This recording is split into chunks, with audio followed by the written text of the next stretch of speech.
students, this is Shubham Omar and welcome to my channel.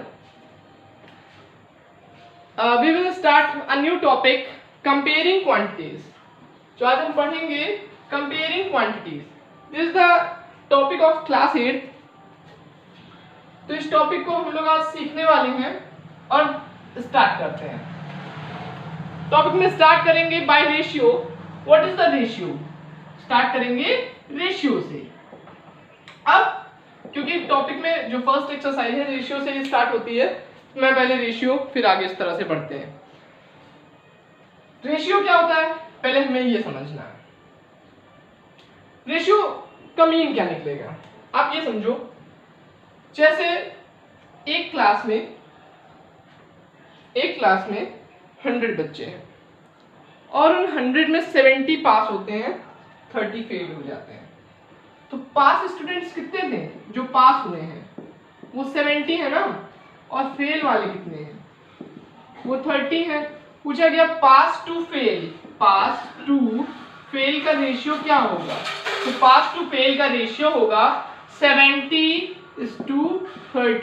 70:30 pass to fail. अगर बोलूं fail to पास का क्या हो जाएगा? 30:70. आप इसको सिंपलेस्ट फॉर्म में भी राइट कर सकते हो. 7:3 या 3:7. Okay clear? तो ये चीज हुई ratio. Pass to fail to pass आपने देखा. तो ये होता है रेशियो. लेकिन अब अगर आपको कभी रेशियो गिवन होगा और उसके बाद आपको फाइंड करना होगा कि कितने नंबर या कितने लोग, तो उस कंडीशन में आप कैसे करोगे या क्या करोगे, ये भी चीज हम लोग को देखनी है. ओके अब मैं आपको एक क्वेश्चन बताऊंगा. वहां से हम लोग ये समझेंगे कि अगर आपको रेशियो गिवन हो और फिर नंबर्स निकालने. जैसे अभी नंबर्स गिवन थे, हमने रेशियो फाइंड कर लिया, लेकिन अब रेशियो गिवन हो तो नंबर फाइंड करेंगे. ये कैसे होगा? मैं एक क्वेश्चन बोलता हूँ, ध्यान सुनिएगा. There are 80 students in class and the ratio of boy to girl 5:3. Find the number of boys and girl. Okay, मैंने बोला there are 80 students. तो how many students? 80 students. And the ratio of boy and girl 5:3. So find the number of boys and find the number of girl. आपको क्या करना है? जो भी आपका गिवन रेशियो होगा उसको ऐड कर लेना. 5 3 8. अब आपको बॉय फाइंड करना, तो आप बॉय वाला रेशियो रखो. बॉय का रेशियो क्या है? बॉय का रेशियो है 5. तो आप यहाँ पे 5 और जो आपका टोटल नंबर है उससे सॉल्व कर लो. 8 10 जा 80, 5 10 जा 50. सिमिलरली गर्ल का निकालेंगे. गर्ल का रेशियो क्या है? 3 8 तो 80. फिर से सॉल्व कर लेंगे. 10 3 जा 30. तो इस टाइप से आप ऐसे नंबर्स फाइंड कर सकते हो. और आप देखोगे 15 to 30, 5:3 सिंपलेस्ट हो गया 80. तो 50 बॉयज थे एंड गर्ल्स क्या थी? 30 थी. ओके ये समझ में आ गया होगा. अब आगे हम लोग इसी में परसेंटेज देखते हैं. What is percentage? अच्छा परसेंटेज आप लोगों ने सुना होगा. आजकल रिजल्ट वगैरह निकल रहे हैं तो परसेंटेज लोग बोलते हैं ना, हाउ मेनी परसेंटेज, आपके कितने नंबर आए, कितने परसेंट आए. तो सपोज किसी ने बोला मेरे 75% मार्क्स आए. किसी ने बोला मेरे 75% मार्क्स आए. तो 75% मार्क्स आए, लेकिन कितने मार्क्स आए ये हमें नहीं मालूम है. तो हम ऐसे कैलकुलेट करेंगे कि इफ द मैक्सिमम मार्क्स है 500 और उनके आए 75%. अगर मैक्सिमम मार्क्स है 500 यानी टोटलिंग 500 की है और हमें फाइंड करना है 75%, तो आप इसको इस तरह राइट करोगे 75% ऑफ 500 और इसको सॉल्व करना है. अच्छा परसेंटेज का मीन होता है 1/100. ये आप क्लासेस में पढ़ चुके होंगे. ठीक है, तो परसेंटेज का मीन होता है 1/100. तो 75 into 1/100 into 500 सॉल्व कर लेंगे. ओके 5 5 जा 25, 5 7 जा 35. यानी भाई साहब के कितने मार्क्स होंगे? 375. 75% मीन्स 3. तो ये जो 75% किसका है? 500 का. तो इस तरह से आप परसेंटेज निकालोगे जिसके आपको नीड होती है। ये चीज़ आपने पहले भी देखी होगी, 7th में भी देखी होगी। ओके, इसके बाद हम लोग ये देखेंगे कन्वर्जन्स देखेंगे, रेशियो टू परसेंटेज, कि how we find ratio to percentage and percentage to ratio. आगे हम लोग देखेंगे conversions ratio to percentage, ratio to percentage.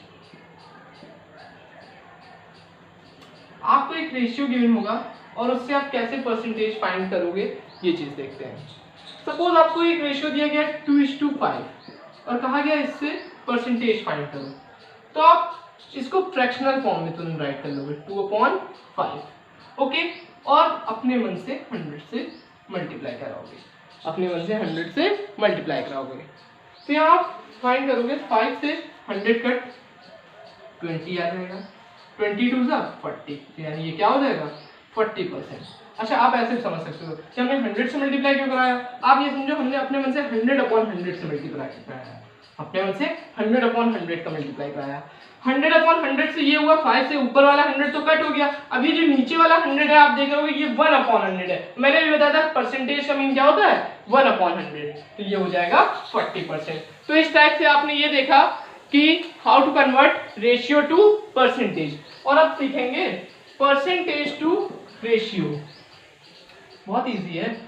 Suppose आपसे कहा गया 60% है, कोई थिंग 60% है, मैंने भी बताया 60/% का मीन 100। वैसे ये सब आप लास्ट क्लासेस में पढ़ चुके हो, लेकिन थोड़ा सा रिकैप। 2 3 जा 6 और 2 5 जा 10, यानी देखिए दोनों ही कन्वर्जन आपके सामने है, दोनों ही टाइप की कन्वर्जन आपके सामने है। ठीक है, बढ़ते हैं नेक्स्ट टॉपिक की ओर। अब इसके आगे हम लोग देखेंगे increase and decrease. Question NCERT में एक टाइप के क्वेश्चन आते हैं कि इतना इंक्रीज हो जाए तो क्या हो जाएगा, इतना डिक्रीज हो जाए तो क्या हो जाएगा। तो आप ये समझो क्या हो जाएगा, जैसे मैंने बोला 14% इंक्रीज तो 280, तो जब 280 में 14% इंक्रीज, तो मीन्स इसका मतलब ये हुआ कि इंक्रीज मतलब बढ़ जाना ना, तो 280 में आपको 14% बढ़ाना है। तो 280 इंटू 14/100 आप इसको सॉल्व कर लोगे। ठीक है, जो भी आपका मल्टीप्लाई करके सॉल्व होगा, तो 7 8 जा 56, 6 कैरी 5, 7 2 जा 14, 5 196/5, 5 से कट कर लोगे, 5 3 जा 15, 5 9 जा 45.2, यानी आपका इंक्रीज कितना हो जाएगा 39.2। मतलब जो चीज अभी आप 280 की ले रहे थे, अब उसमें आप इतना ही इंक्रीज कर लोगे। ठीक है, जो भी आपका आएगा। अब जैसे इंक्रीज में हमने ऐड कर लिया, उसी तरह से डिक्रीज में आप क्या करोगे, जब भी चीजें आएंगी डिक्रीज के लिए तो आप क्या करोगे, इसको माइनस कर लोगे। सेम क्वेश्चन लेते हैं, इंक्रीज को डिक्रीज से चेंज करते हैं, तो इसका मतलब क्या हुआ 280 में यही क्या हो जाएगा माइनस हो जाएगा। ओके, ये भी चीज समझ में आ गई होगी, इंक्रीज प्लस डिक्रीज वाली, इंक्रीज और डिक्रीज वाली। ये थोड़ा थोड़ा प्रॉफिट लॉस जैसा भी है। प्रॉफिट लॉस में भी इस टाइप के क्वेश्चन आएंगे, वहां पे 14% प्रॉफिट तो भी आप यही काम करोगे, और 14% लॉस तो भी आप यही चीज करोगे। ठीक है, लेकिन अभी बताऊंगा प्रॉफिट लॉस, वो भी समझेंगे। ओके, अच्छा इसमें एक और टाइप का क्वेश्चन आता है, वो भी मैं अभी आपको बताता हूँ। जैसे सपोज कहा गया कि कोई चीज 60 की है और बाद में 75 की मिलने लगी। पहले कोई चीज 60 की थी, बाद में 75 की मिलने लगी, तो कितना इंक्रीज हो गया, कितने परसेंट इंक्रीज हो गया। तो आपने क्या पाया, आपने क्या देखा कि ये 15 इंक्रीज है। क्या पाया 15। तो जो इंक्रीज होता है उसको, और जो ओरिजिनल प्राइस था उसको नीचे, फिर 100 से मल्टीप्लाई, इसको सॉल्व कर लेंगे। 4 यानी कितना इंक्रीज हुआ 25%। तो इस टाइप का भी क्वेश्चन आएगा। या डिक्रीज में भी ऐसा ही क्वेश्चन आएगा कि सपोज कोई चीज पहले 80 की थी, बाद में 60 की मिलने लगी, यानी कितना डिक्रीज हुआ 20। तो आपको क्या करना होता है, फॉर्मूला होता है इंक्रीज और डिक्रीज, या तो आपका इंक्रीज हो रहा होगा या तो आपका डिक्रीज हो रहा होगा। अपॉन ओरिजिनल जिससे आपने इंक्रीज या डिक्रीज किया गया मल्टीप्लाई बाय 100 और आप इसके थ्रू क्या कर सकते हो इजीली सॉल्व कर सकते हो। तो आपने यहाँ देखा 80 से चीज हो रही है 60 की, 80 से हो रही है 60 की, तो हम क्या करेंगे इंक्रीज डिक्रीज हुआ ना 60, अच्छा कितने का डिक्रीज हुआ 20 का, तो आप यहाँ 20 राइट करोगे, नीचे ओरिजिनल, ओरिजिनल आपका क्या था 80 और मल्टीप्लाई बाय एज रूल 100। यहाँ पे भी आपने क्या देखा 25% आपका क्या हो गया डिक्रीज हो गया। ओके क्लियर है यहाँ तक, ठीक है। नेक्स्ट नाउ हम लोग पढ़ेंगे profit and loss, comparing quantities में आगे प्रॉफिट एंड लॉस भी सीखेंगे। प्रॉफिट लॉस हम लोग जानते हैं, लेकिन एक बार फिर से थोड़ा समझ लेते हैं जल्दी से। Profit and loss, profit loss तो तब होगा जब आप कुछ लोगे दोगे, है ना। तो यहाँ पे दो चीजें आती हैं, एक होता है सीपी यानी कॉस्ट प्राइस और एक होता है एसपी यानी सेलिंग प्राइस, और इन्हीं दोनों के थ्रू क्या होता है या तो प्रॉफिट होगा या तो लॉस होगा। अब मैं आपको फॉर एग्जांपल समझाता हूं। ये मार्कर मैंने जब मैं लेके आया तो मैं ये 20 का लाया, मैं इस मार्कर को 20 का लाया और मैंने किसी को 25 में दे दिया, 20 का लाया और 25 में दे दिया, तो मींस मेरे लिए सीपी क्या हुई 20, क्योंकि मैं तो लाया हूं ना परचेज करके, और फिर मैंने इसको सेल कर दिया 25 में, मींस बीच में मैंने कितना प्रॉफिट ले लिया 5 रुपीज का। ओके लेकिन अगर मैं ये करता कि ये 20 का मार्कर मैं 16 में दे देता, 20 का मार्कर 16 में दे देता, तो अब तो मुझे लॉस हो रहा है सीधे सीधे, आप लोग समझ ही रहे होगे कि 20 का मार्कर मैंने 16 में दे दिया, तो यहाँ पे लॉस हो गया 5 रुपीज 4 रुपीज का, और यहाँ मुझे प्रॉफिट हो गया 5 रुपीज का। ठीक है, तो ये चीज हो गई प्रॉफिट लॉस। यहाँ पे एक चीज समझेंगे, यहाँ पे एक चीज समझेंगे कि तो अब यहाँ पे ये तो आपको समझ में आ गया, लेकिन मैं यहाँ पे आपको एक बात बताता हूँ। आप यहाँ क्या देख रहे हो एसपी ज्यादा है, तो आप ऐसे समझोगे जब SP is more than CP then here is profit and CP is more than SP then here is loss. तो ये आपको दोनों बातें याद रखनी है। ओके यहाँ तक क्लियर हो गया होगा, ठीक है। अब इसी के आगे मैं आपको बताऊंगा प्रॉफिट और लॉस का परसेंटेज कैसे फाइंड करेंगे। तो बहुत सिंपल फॉर्मूला था, आप ध्यान से देखना। परसेंटेज ऑफ प्रॉफिट या हो लॉस, चाहे लॉस हो चाहे प्रॉफिट हो, दोनों का सेम फॉर्मूला है। अगर प्रॉफिट होगा तो आप प्रॉफिट रखोगे, लॉस होगा तो आप लॉस रखोगे, अपॉन में सीपी रखोगे और मल्टीप्लाई बाय 100 आएगा। अच्छा सीपी क्यों, क्योंकि सीपी से ही तो दोनों काम होते हैं, चाहे प्रॉफिट चाहे लॉस, यानी हर चीज किस पे डिपेंड होती है, प्रॉफिट या लॉस किस पे डिपेंड होगा, सीपी पे। ओके अब मैं इन्हीं क्वेश्चंस को करता हूँ। कितने का प्रॉफिट हुआ है 5 रुपीज का, 5 मैंने रखा और सीपी क्या थी 20, सेलिंग प्राइस से नहीं मतलब होता है, और सॉल्व कर लेंगे 25 सा, यानी मुझे कितने का प्रॉफिट हुआ 25% का। अब अगर लॉस वाले केस में मैं देखूं तो यहाँ पे देखेंगे कितने का लॉस हो रहा है 4 का, ओरिजिनल प्राइस क्या था यानी वही कॉस्ट प्राइस 20, और सॉल्व कर लेंगे, यानी लॉस मुझे कितने का हो रहा है 20% का। तो ये बात क्लियर हो गई होगी, प्रॉफिट और लॉस का परसेंटेज निकालना क्लियर हो गया, लगभग इंक्रीज डिक्रीज जैसा ही आपको लग रहा होगा। ओके ठीक है, आगे बढ़ते हैं, नेक्स्ट टॉपिक देखते हैं। आगे हम लोग पढ़ेंगे डिस्काउंट। डिस्काउंट क्या होता है,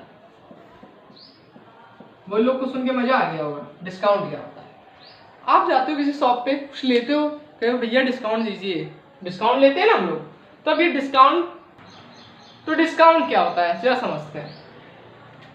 जब सेल नहीं लगी होती है, सेल लगी होती है ना, तो आप क्या करते हो, चलो लिखा है 20% डिस्काउंट, 25% डिस्काउंट। इसका मतलब क्या है कि आप जो भी चीज लेने आए हो, जो भी उसकी कॉस्ट रही होगी, जो भी उसका प्राइस रहा होगा, उसमें आपको इतने के डिस्काउंट मिल जाएगा। कैसे, जैसे देखते हैं, जैसे आप गए, आपने 1500 की कोई जीन्स देखी, आप गए आपने 1500 की कोई जीन्स देखी और ऊपर उसमें लिखा था क्या कि 20% डिस्काउंट है, 20% डिस्काउंट है यानी ऑफ है, यानी आपसे 20% रुपीज नहीं लिए जाएंगे। अब देखिए कैसे, 1500 का आप 20% फाइंड कर लोगे, 20% ऑफ 1500, 20 अपॉन 100 सॉल्व कर लोगे, 15 2 जा 30 मींस 300।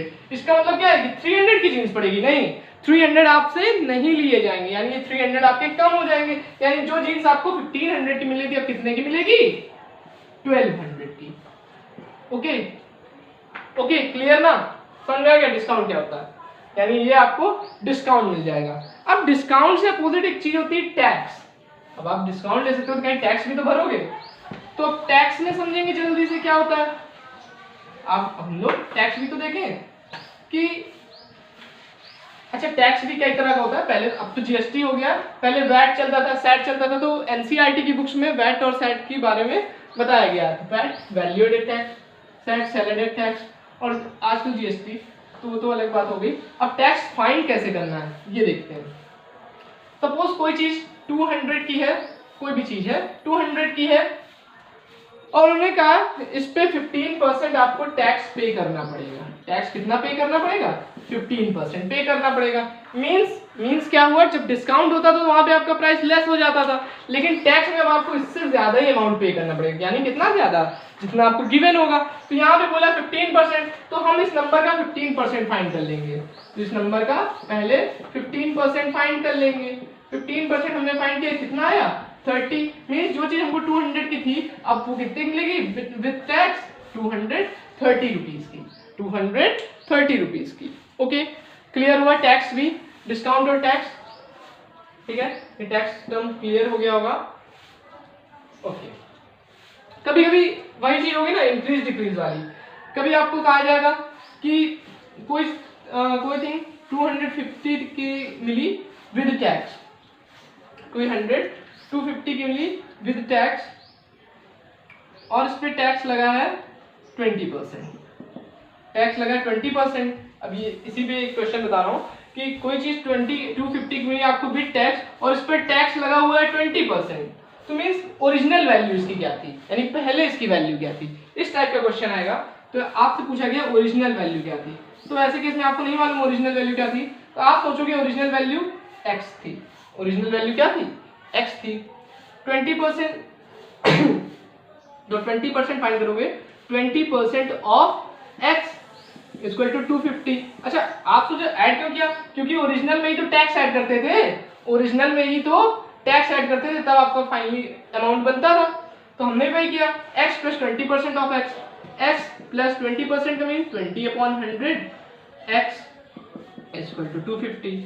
आगे इधर देखते हैं, तो इसका एलसीएम ले लेंगे, 100x plus 20x upon LCM हो जाएगा 100 इज इक्वल टू 250। आप चाहो तो पहले यहाँ पे इसे ही सिंपलिस्ट कर सकते हो, ये हो जाएगा 120x upon 100 equal to 250, 10 10 5 and 6, तो x इक्वल टू हो जाएगा 250 अपॉन 6 इंटू 5, ठीक है, 250 अपॉन 6 इंटू 5। आप इसको 6 से कट कर लोगे, 6 4 जा 24, 6 4 जा 24, 10 6 1 जा 6 पॉइंट, फिर 10 फिर 6, तो आप अप्रोक्सीमेटली 41.4 इंटू 5 को मल्टीप्लाई कर लोगे, 5 1 जा 5 पॉइंट, 5 1 जा 5, 5 4 जा 20, यानी ये चीज पहले कितने की थी 205.5 रुपीज की थी समथिंग, और उसके बाद 20% टैक्स लगने के बाद आपको ये कितने पड़ी 250। तो आप यहाँ से ये भी देखोगे कि ओरिजिनल वैल्यू इस टाइप से फाइंड करते हैं। ये चीज प्रॉफिट लॉस में भी होती है, तो वहां पे जैसे बोल दिया गया कि 20% प्रॉफिट हुआ तब जाके ये चीज हमें इतने की मिली, तो ओरिजिनल आप ऐसे भी समझ सकते हो। ओके क्लियर है, ठीक है, आगे देखते हैं। Now the next topic is SI and CI. SI और सीआई को समझने से पहले हम एक बात लेता हूँ, लिखेंगे हम इंटरेस्ट क्या होता है। आप इंटरेस्ट समझिए, पहले पढ़ाई में इंटरेस्ट लीजिए, फिर ये वाला इंटरेस्ट समझिए। तो इंटरेस्ट क्या होता है, अगर आपने कभी किसी को, जैसे मान लीजिए किसी को आपने रुपीस दिए, आपने किसी को रुपीस दिए, तो और उसने कहा कि भैया 1 साल में लौटा देंगे या 2 साल में लौटा देंगे, ऐसा कुछ उसने टाइम पीरियड लेके आपसे रुपए लिया है, तो अब आप क्या उतने ही रुपए वापस ले लोगे, आप उससे कुछ इंटरेस्ट भी लोगे। तो यहाँ पे 2 टाइप का इसी टाइप से इंटरेस्ट पढ़ेंगे। एक होता है हमारा सिंपल इंटरेस्ट, जो आप क्लास 7th में पढ़ चुके हो, और एक होता है कंपाउंड इंटरेस्ट। क्या होता है? Compound interest. तो दोनों को समझेंगे, दोनों में डिफरेंस भी समझेंगे कि क्या डिफरेंस है और क्या होते हैं दोनों। ठीक है, तो यहाँ पे क्या होगा? Simple interest and compound interest. अब देखिए, आपने किसी को पैसा दिया, यानी आपने कुछ प्रिंसिपल दिया होगा और उस पर आप कुछ रेट लगाओगे कि इतने रेट के हिसाब से मुझे पैसे चाहिए, और आपने कुछ उसको टाइम पीरियड दिया होगा।